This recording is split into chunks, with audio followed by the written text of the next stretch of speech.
Hello Year 4, this is your English lesson for Thursday the 21st of January. First of all, I want to say a big well done for your story mountains that you innovated in the last lesson. We were really impressed with your ideas, so well done for using that Escape from Pompeii text and changing it so that you could innovate it to make the story your own. We're going to be working on writing the story today. So what we would like you to do is just have a look back at that story mountain, because you're going to need to use that today for your writing. You might like to pause the video here, but just take some time to have a look back at your story mountain, your planning, and see if you can make your writing exciting. So just look through your ideas again, make sure you've made your writing as exciting as possible so that you can really interest and engage your reader when you come to write your story. Okay, a reminder of our writing target. So this term we're working on using expanded noun phrases, and we're going to start with a little warm-up activity just to remind ourselves what an expanded noun phrase is and how we can use them in our writing. So I've got 3 sentences here. I'll read them to you. While I'm reading, see if you can spot the expanded noun phrases in the sentences, okay? The first one is, on the grass, the big, nice, friendly puppy rolled around. So which is the expanded noun phrase there? Number 2, I ate my cheesy, warm, tasty pizza because I was very hungry. Okay, which words are the expanded noun phrase there? And finally, shiny red fast cars are more fun than slow brown old cars. Which are the expanded noun phrases there? There might be more than one in that sentence, so have a good look. Okay, so remember, our tip for finding the expanded noun phrase is to find the noun first, okay? So let's see if we can find the noun, and then we'll see if we can find the words that go with the noun to show the expanded noun phrase. So in the first sentence, which is the noun? We have got grass, but that's not really what the sentence is about. The sentence is about the puppy, isn't it? Okay, so the puppy is our noun. So now let's find our expanded noun phrase, because it will be the words next to our noun. So the words that describe our noun. So we've got the big, nice, friendly puppy. Okay, what about the second sentence? I ate my cheesy, warm, tasty pizza because I was very hungry. So pizza is our noun. We'll find that first. And then let's see which words describe that noun. We're going to include my, because it's saying whose the pizza is. We're going to have my cheesy, warm, tasty pizza, okay? So all of those words describe that noun, so it's an expanded noun phrase. And lastly, shiny red fast cars are more fun than slow brown old cars.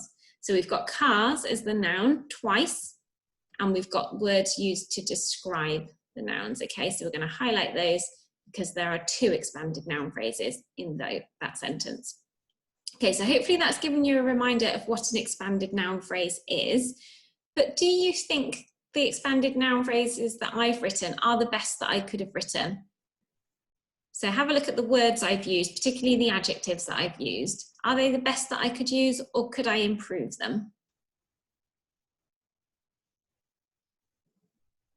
Okay, hopefully you've realised my words are okay, aren't they? They do describe the things that I'm talking about, the nouns that I'm talking about, but I actually probably could use some better vocabulary, couldn't I? And we don't want it to sound just like a list, okay? So we want to make the description a bit more interesting for our reader rather than just a list of adjectives. So I could change some of these to make it a bit more interesting, couldn't I? So rather than big and nice and friendly for the puppy, perhaps we could have the, in fact, I might even get rid of completely big and nice. I think I could do better than that. I'm going to say the friendly, I might even talk about what the puppy looks like, I think. So I might say the friendly red-haired puppy. And I've got a hyphen there as well. It's always good if I can use a hyphen. My cheesy, warm, tasty. It's okay, but I kind of just sound like a list again, doesn't it? So let's change some of those. Oh, I know. My cheesy. Oh, I know. My warm and freshly cooked pizza. I ate my warm and freshly cooked pizza because I was very hungry. Yeah, that makes sense. I'm happy with that one now. What about shiny, red, fast? They're okay words, aren't they? But we can do better than that in year 4. And I know you guys use some brilliant words in your writing. So see if you can improve those ones. I'll leave those for you to improve, I think. Okay, let's have a look at what we're doing today then. So our walk for this lesson is to use a range of rich vocabulary. That's something we've been working on quite a lot, so you should be feeling quite confident with that now.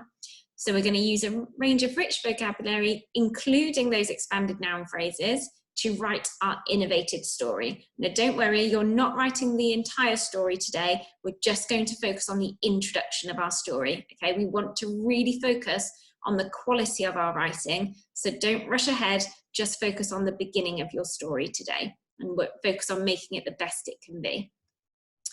So over the next few lessons, we'll be writing the story. Today, we're just going to focus on the introduction, and then tomorrow we'll look at the build-up and so on, okay? So let's look back at the plans that we've been making for our stories. So we've got different aspects of the story down here. Let's look back at what we've thought about and how we could innovate it. So first of all, we've got our setting. Now we're keeping the setting as Pompeii, aren't we? Because we want that Mount Vesuvius volcano still erupting over the city. So we've got Pompeii as our setting, but I'm going to play a video for you in a moment that's going to look a bit more closely about life in Pompeii. So that will give you some ideas of your descriptions of the setting. It's really important to set the scene for your reader and think about how you can describe what the city was like both before and after the volcano eruption. Then you've got your character. So if you think back to one of our previous lessons, you created your own character. We drew them, we annotated around them what they looked like and what their characteristics were like and what they were doing at the time of the eruption. And also we gave them a name. So if you remember, we had lists of Roman names that you could pick from, okay? So use everything you've done so far, look back and see who your innovative character was in your exercise book and use that character in your story. Next, we need to think about what the character was doing. As I just said, you did plan that when we created the character. So look at your annotations. What was your character doing when the volcano erupted? We know that in Escape from Pompeii, Tranio and Livia were playing in the street when the volcano erupted, but what did you have your character doing? Okay, next we've got the volcano eruption. So that's something we're going to keep the same in the story, but obviously we can describe it in our own way and use our own rich language there. Then we've got their escape to the boat. So we know Tranio and Livia ran down to the harbour. So we'll cover that with our new character and how they escaped from the volcano eruption. And then finally, what did our characters see from the boat? Okay, so those are the aspects of our story we're going to be thinking about. So now let's think about our introduction. So we're just going to focus on the introduction of the story today. If you look back at your planning sheet, this will be the first box on your Story Mountain planning sheet, okay? So look back, what happens in this first paragraph? If you're with somebody, either in school with our key worker group or at home, perhaps you're working with an adult at home, it would be a good idea to pause the video now and read back your first planning box so you can remind yourself what you had planned to write. What was your new character going to be doing at the beginning of your story, okay? If you're working on your own, I know that's tricky, you haven't got anybody to talk to, so just take a moment to pause the video and read back whatever your plan was in that first box, okay? I'll just give you a moment to do that.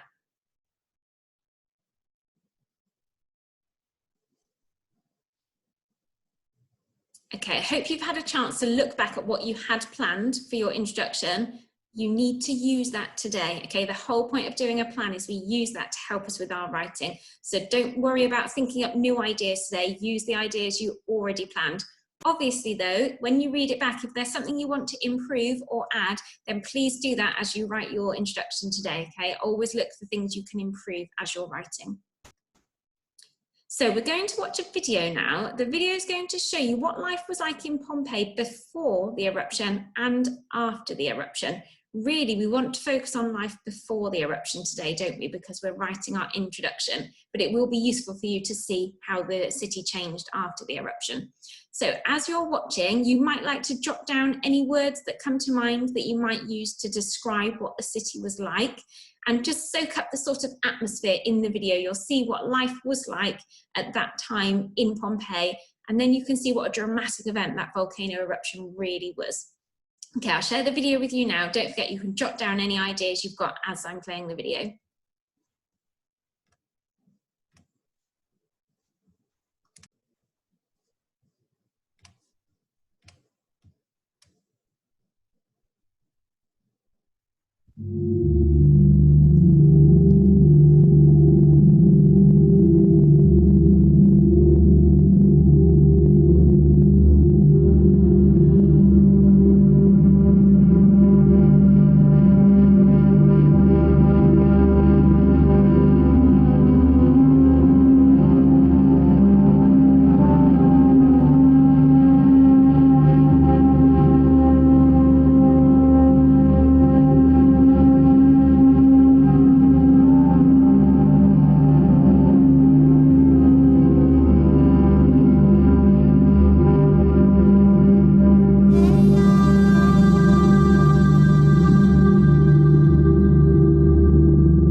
Okay, I hope you found that video useful. It really, I thought, captured life in Pompeii really well, okay? So you could see that life before the volcano eruption was really quite busy, wasn't it? There were lots of street sellers, people selling and trading in the streets.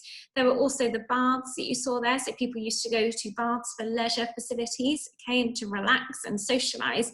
And then we had the catastrophic volcano eruption, okay? So hopefully that gave you some ideas of ways you can describe Pompeii in your introduction today about the bustling city. We did hear that in Escape from Pompeii, didn't we? How we had tradespeople haggling in the streets and the humming of the bars and taverns and things like that. Okay, so try to use that lovely language and description in your writing today. So this is how I'd like you to set your work out. In your exercise book, you need to write the date there and underline it for me. Then leave a line and write your WALT and underline that. And then we can put our title in. Now I've put Escape from Pompeii just because I wanted to make it easier for myself and use the title that we already had. But you can make up your own title if you want to. So if you've got something creative in mind and you've got a good idea, then change the title. That's a really nice thing to do, and write your own title in. These are our steps to success for our writing then. We'll look at these more in detail in the coming lessons, but just to remind you that in our stories, we need to see a clear plot. We need powerful verbs. We've talked about that when we identified the features in Escape from Pompeii. So we had words like looming and glimmered, didn't we? Okay, so some really lovely verbs. Adjectives to describe. So as we've just seen in that video, we can have some lovely adjectives to describe the busy city and life in Pompeii before the eruption. We definitely need paragraphs. Now you'll probably write 1 or 2 paragraphs today for your introduction. If it's just one, that's okay. If you go on to 2 paragraphs, just remember to split that writing up for us into paragraphs, okay? You need conjunctions, okay? So a nice range of conjunctions, please. And don't forget our fronted adverbials that we worked on last term, okay? We want to see those in your writing. And what punctuation do you need once you've written a fronted adverbial? Hopefully you've remembered you need a comma after your fronted adverbial, okay? When you have finished your writing today, do just try and put a learning pip perhaps in the margin for us or at the end of your writing for today so we can see how you felt about what you wrote, okay? Now I'm going to share my introduction with you just to give you some ideas. By all means, you can magpie ideas from mine, but you might have better ideas, so do put your own ideas and use your planning that you've already created on your story mountain, okay? That's really important. So I did decide to change my title, and I changed the title to The Vesuvius Volcano Rush, because I quite like to use a little bit of alliteration there. So The Vesuvius Volcano Rush. And I've started with a fronted adverbial. So I've got long ago, comma, the beautiful beloved city sparkled in the sunlight. From his cracked, dusty window, Augustus listened to the humming of the bars and haggling from the loud, well-dressed shop owners. Beyond the massive, mighty city walls, Augustus could see the gentle green Mount Vesuvius in the distance. Then I've gone on to my second paragraph and I put, you must write up to, then something happened, okay? So I'm going to start my next paragraph with then something happened, and that's where I'd like you to get to. So you can put as much description in the beginning as you like. If you get onto a second paragraph, brilliant, and then end with then something happened, okay? And I've put some ellipses there, the 3 dots, because that leads us into something exciting happening. Let's just look at my writing though, and make sure I have met some of those steps to success. So as I said, I started with a fronted adverbial, didn't I? So that's ticked off. I know I've already started to use fronted adverbials. I'll try and use some more, but I know I've got one at least. Then I had the beautiful beloved city. So a nice expanded noun phrase there. And the fact that it sparkled in the sunlight is also included in our expanded noun phrase. Then we had from his cracked, dusty window. So another nice fronted adverbial and also an expanded noun phrase there with cracked, dusty window. I included my new character, Augustus, that I innovated the other day. So I've got Augustus in there. And he, like Tranio, was listening to the humming of the bars and the haggling from the loud, well-dressed shop owners. So I tried to set the scene of that busy life in Pompeii and what a sort of interesting city it was to live in, with lots going on and lots of people rushing about doing their daily business, okay? So really try and set the scene in your introduction with some nice description of life in Pompeii before the eruption. Okay, I'm just going to read that back to you one more time because I think it will help you with your ideas and remind you where you need to leave off your writing today, okay? The Vesuvius Volcano Rush. Long ago, the beautiful beloved city sparkled in the sunlight. From his cracked, dusty window, Augustus listened to the humming of the bars and haggling from the loud, well-dressed shop owners. Beyond the massive, mighty city walls, Augustus could see the gentle green Mount Vesuvius in the distance. Okay, and then I'm going to end with then something happened. Whatever else I want to add in, I'll add in, and then my final sentence will be then something happened. So that's what we would like to see in your writing today. Okay, as you can see, I did magpie a lot of ideas from the Escape from Pompeii text, and that's fine. We're in our innovation stage, which means we can use what we've learned and add our own details, okay? So do use what you've learned so far to help you to get some of that really rich language in there, because that's our role today.